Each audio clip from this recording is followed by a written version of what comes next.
Закриващата церемония на шампионата беше съпътствана от мини-турнир, в който участваха ученически отбори от 16 училища.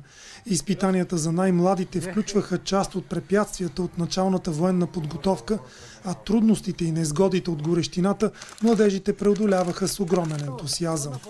Караме да бъда в тези състезания дълг, чест, адреналин и по най-реалистичен начин човек да се запознае с професията военен.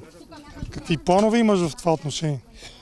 Плановете ми са след завършването ми на 12 клас в Военния университет в град Велико Търново, паралелка разузнаване и след това по възможност в 68-ма специални сили. А защо там? Парашутист. Адреналин. Главно. И според мен е една от най-подготвените бригади. Аз участвам, понеже искам да представя училището и гвардейския отряд и да покажа труд и любов към държавата също така. А имаш ли някакви планове свързани с българската армия?